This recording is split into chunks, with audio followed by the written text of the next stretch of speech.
Okay guys, this is the review for your unit on graphing quadratics. I'm going to go through this pretty quickly, so if at any point you have a question, just feel free to pause it, figure it out, or ask for help, and then restart.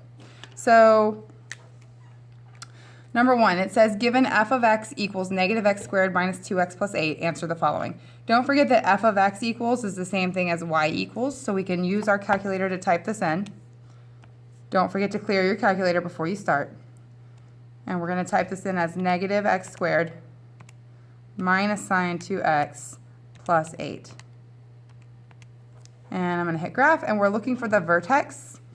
The vertex, it looks like to me the vertex is here at -1, +9, but I'm going to go to my table just to make sure. Go up to the negative, and there it is. -1, +9. And you can tell the vertex because it goes 0, 5, 8, it's getting bigger, bigger, bigger, bigger. That's the highest, there's our maximum. And then after 9, it starts going back down again. So this is our vertex, -1, 9. And just so we know that this is a max, because it's at the top of our parabola. Then it says, what is f of -3? So that's another way of saying, when you put in x as -3, what do you get for y? And we can do this two ways. We can plug in the -3 here and here for these x's and solve it mathematically, or we can just go to our table and look for the x value of -3, and we get the answer. When x is -3, y is 5. So that's our answer to that. And then what is the axis of symmetry? The axis of symmetry, remember, is this line that goes straight through the vertex right here. And so since it's a vertical line, it's always going to be an x equals equation. So it's going to be x equals, and it's always going to be the same value as the x value of your vertex, where it goes through right here at -1. And then the last question says, what is the y-intercept? Normally for a parabola, they ask us for the x-intercept, but in this case, they're asking for the y-intercept, which is right there. So don't forget that when it's a y-intercept, the x value is 0. So we can go here and look for where x is 0, and it's 0, 8, and just double check that that looks right, and it does. So 0, 8 is our y-intercept. All right, number 2, given f of x equals x squared minus 2x minus 3, what is the range? And then what are the roots and zeros? So I'm going to go here and type in my equation and hit graph. Notice this one, since it's positive in front, it is the regular parabola with a minimum for our vertex. So I'm going to talk about the roots and the zeros first. Here are my roots, or my zeros, my solutions. They look like they're at -1 and +3, but I'm just going to go to my table to make sure. And so remember, they're called zeros because that's when y equals 0. So here's -1, and then I'm going to check, and here's +3. So those are correct. So it's -1 and +3. And then it asks for the range. Remember that the range goes from bottom to top, and it's on the y-axis. So we're looking on the y-axis here, and we're squeezing in from bottom to top. So at the bottom, I see that my lowest y value, it looks like it's -3, but once again, we can go to our table and check. And oh, I was wrong. Look, it's -4. So the lowest that y ever goes is -4. And then the highest that y goes, remember these go up forever, so that would be infinity. So the range we could write as -4 is less than or equal to y is less than infinity. But a better way of writing that, a more simple way of writing that, would just be to say that y is everything greater than or equal to -4, because it starts at -4 and it goes up from there. Okay. Number 3, given the following table, write the standard form of the quadratic equation. So they don't give us an equation as a multiple choice answer, so the only way to do this is to go to stat and type in our table.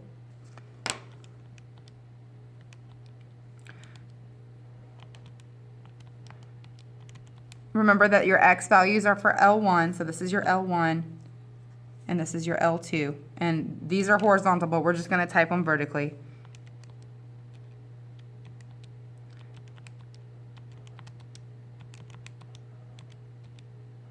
So make sure that you end on the same number that's correct. That'll help double check yourself. And then just like before, we're gonna go back to stat. We're gonna go over to calc. And this time, instead of doing linreg, which would be a linear, we know that this is gonna be a quadratic. So I'm going to do a quadreg. And so they give us the formula, ax squared plus bx plus c, and I'm just gonna fill in my values here. So it's 1x squared because a equals 1, or you can just put x squared, plus bx, so it would be negative 10x minus 10x, and then plus c would be plus 9. And if I wanted to double check if this was test day, I would type this into y equals and make sure I get this table when I go to my table. Number 4, the path of a diver can be described as this equation, y equals negative 2x squared plus 16x. I'm going to type that in, negative 2x squared plus 16x, where x is the time in seconds and y is the height of the diver in meters above the surface of the water. So here's my diver, and he is jumping up, I guess, and then diving down into the water. So I can't see my maximum height because it's off the screen. So I'm going to go to my window and change my y max, because I want it to go up to, let's say, positive 25. At the same time, I'm going to lower my minimums because I don't really need to see as much on my screen. And so that wasn't quite high enough. He jumped even higher than that. So I'm going to go back to my window and I'm going to change it to 35. There's my maximum height. So we want to see the maximum height. We can go to the table, but these numbers are getting pretty big. If there's another way to do it, you can also have your calculator find it for you. So you can go to second trace, which is the calc feature. And since we want the maximum, you can go to number 4, maximum. All you have to do is tell your calculator the left side and the right side of the maximum. So my maximum vertex is right there. So left bound could be over there. And then right bound could be here. So you can see it just gives you a couple of arrows to say, okay, the calculator is going to look in between those two places. And then it always says guess. You don't actually have to guess. But so here's my maximum, 3.999999, that's 4. So 4 on the x-axis and 32 on the y-axis. So they want to know about that y, the height, and it's in meters. So it would be 32 meters. And of course, you could also find this by going to your table here and looking for the highest number, and there it is, 32. And then they want to know when this occurs. When is the x is the time in seconds, and we just said when we found that a second ago that it was 3.99999, which is really 4 seconds. Then it says for how many seconds is the diver in the air? So remember, let me change my window again.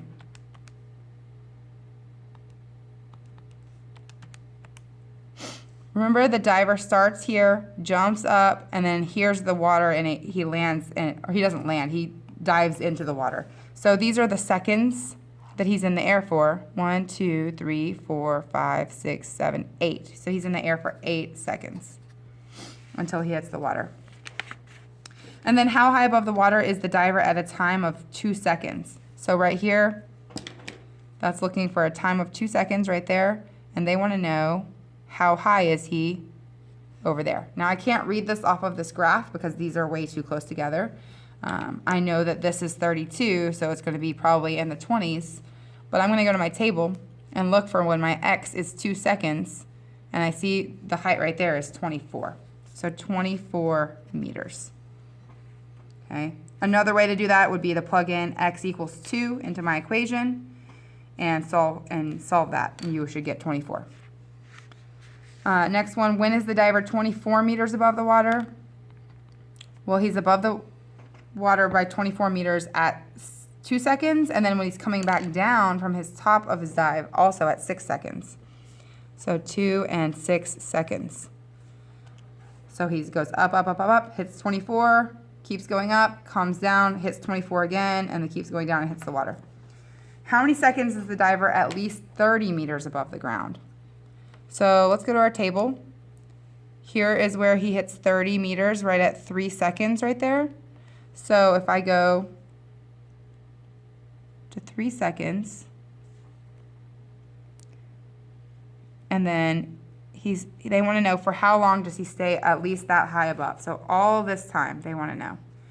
So that's between 3 seconds and 5 seconds. So from 3 seconds to 5 seconds, that's a duration of 2 seconds.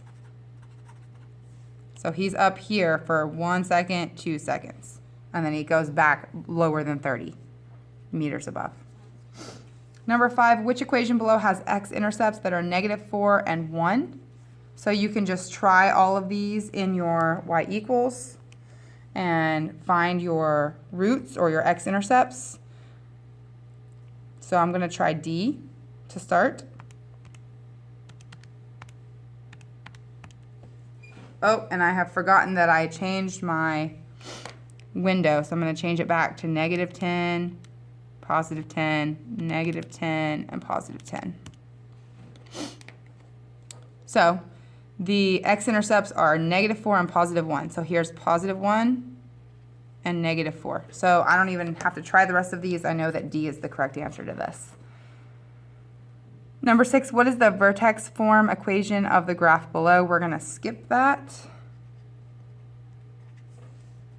And it says, what is the range of the graph below? We are going to do range.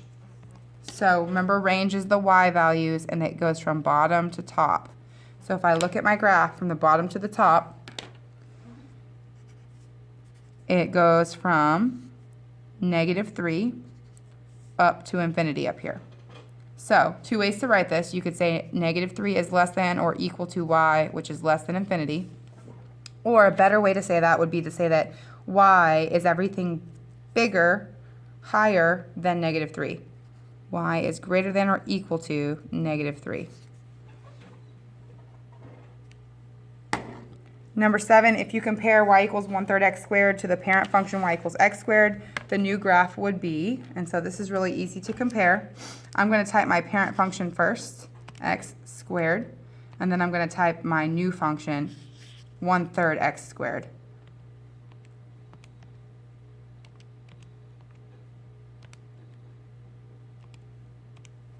And remember, it's going to graph them in the order that I typed them. So it's going to graph this, and then it's going to graph my new one. And they want to know the new graph would be what? So here's my parent function, and then here is my new graph, and it looks to me like it is wider.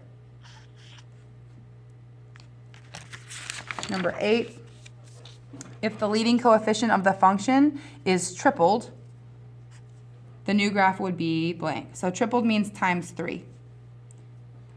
Can't really read that. Times 3. So here I have my original function, -x squared minus 4. And then I'm going to triple this. Remember, there's an invisible -1 right there. So tripled would be, whoops, I didn't mean to put that on y2. I'll put the next one below it. -3x squared, because I times the -1 by 3, and then minus 4. So I'm going to graph it and see what happens to our new graph. So here's our original graph, and here's our new graph, and it is narrower. The new one is narrower. Here's the new graph, because we times it by 3 to make the new graph. Number 9, the vertex of a parabola is 3, -5, and one of the roots is -2. So I'm going to go ahead and plot those. 3, -5. There's my vertex. And one of the roots is at -2. Remember, our root is on the x-axis, so it's an x-intercept of -2. And it wants to know the other 0, or the other root. So one thing that you have to keep in mind is that the vertex is always the very middle of your parabola, right?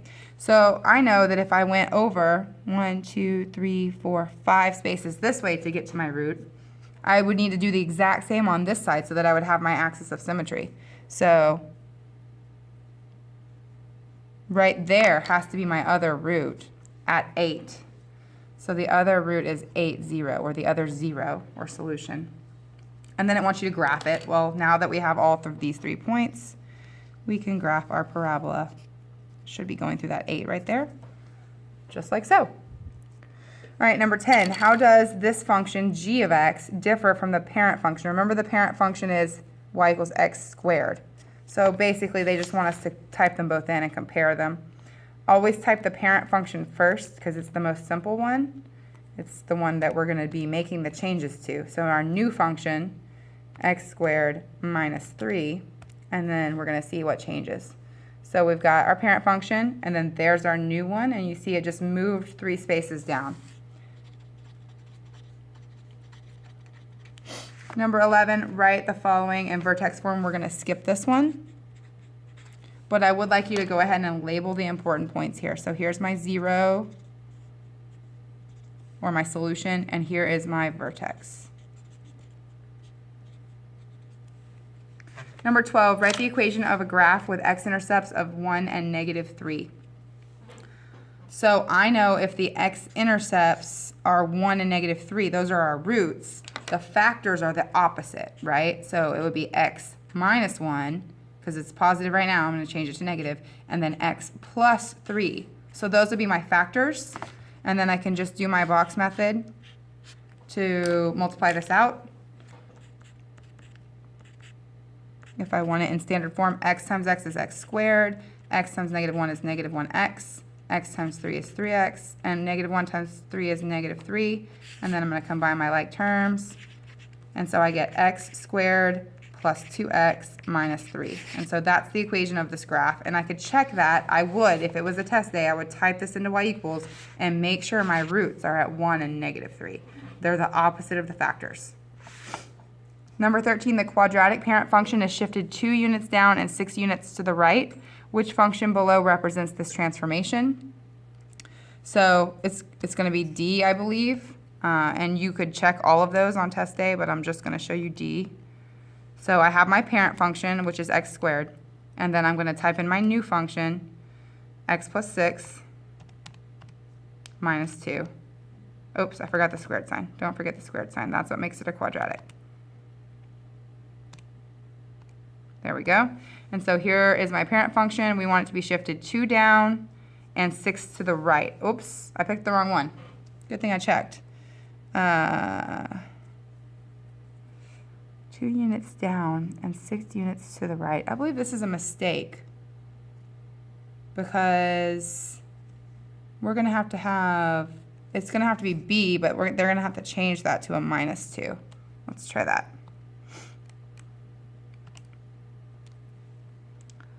There's my parent function, 2 units down and 6 to the right. Yeah, so B would be the answer, but they've made a mistake and it should say -2 on the end there. So fix your paper. Number 14, what is the range of the graph? Remember, range is from bottom to top, and in this case, it doesn't go up forever. It has an endpoint here. So the range would go from the bottom, which is at -9, to the top, which is at +7. And these are both real points, so we're going to put less than or equal to's here. So y is between -9 and +7. Okay, next page. X squared plus 4x plus 3, I want you to factor it. So you would use the box method to factor this. You would put x squared here and +3 here. And we know that these two are going to add up to give me 4x. And so my factors of 3 are my factors of 3 are 1 times 3, which does add up to give you 4. So this would be 1x and 3x. And so if I'm looking here, I can say, okay, this is going to be x, and that's going to be 3, and then cover that up. That's going to be just 1. So I have x plus 3 and x plus 1. X plus 3 and x plus 1. Those are my factors. Remember, the roots are the opposite of the factors. So if I'm guessing at them, I could say it's -3, 0, and -1, 0. But let's just type it in and make sure. Because once again, if it's test day, you don't want to guess at anything. So x squared plus 4x plus 3. And so we do have -1 and -3 for our roots. And our vertex, it looks like it's at -2, -1, but I'm going to go here and just double check. And yeah, so -2, -1, and this is a vertex minimum because it's at the bottom. Okay, and then they want us to graph it. So -2, -1, and we have -3 and -1. And so there are my important points here, and now I can draw my parabola. Okay. -x² minus 2x plus 8. So if you're savvy, you'll realize that since this is a negative, it's going to be one of those upside down parabolas. And I'm going to start by writing my zeros. So here it is at +2 and 1, 2, 3, 4 and -4. So normally I would write 2, 0 and -4, 0. But sometimes they like to have a different notation where you just list all of the x values. And that's why they have these squiggly brackets. So you can just list -4 and +2. And I put them in order from smallest to largest. Okay, the factors is going to be the same thing. If you already know the roots, you can kind of think backwards to the factors and think, okay, they might just be the opposites. So this would be a -1 out front, and then you would have x plus 4 and x minus 2. And you can check that if you want. And then the vertex is up here. This is a maximum vertex. So looks like it's -1, 9, but I'm going to go to my table and double check. And yes, -1, 9, and 9 is the highest value. So there's my vertex right there. I'll have my roots or my solutions here and here. And so I'm going to draw my parabola. Not very pretty, but that's okay. One more. 2x² plus 8x plus 6. So the first thing I want to look at is my factors. And I can't factor this without first dividing out the greatest common term. So look, they're all divisible by 2. So I'm going to change my problem. 2 times 4 would be 8x, and then 2 times 3 would give me my 6. So I'm going to use this in my box. x², +3, and then these have to add up to 4. And look, now it's the same as number 1. You're going to use 1 and 3 as your factors.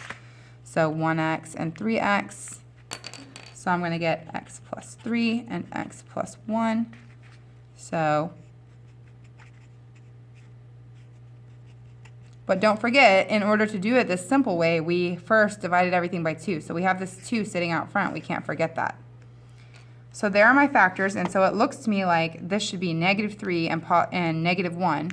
And if I check my graph, -1 and -3 is correct. And once again, when they use these squiggly brackets, you can just write your 2 values instead of putting them as ordered pairs.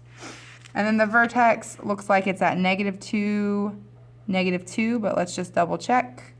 Yes, -2, -2, and this vertex is a minimum. Okay, I'm going to stop it there, and then I would like you to try the last ones on your own, and you can go on the modules section in Canvas to look at the key and check your work for those. Good luck.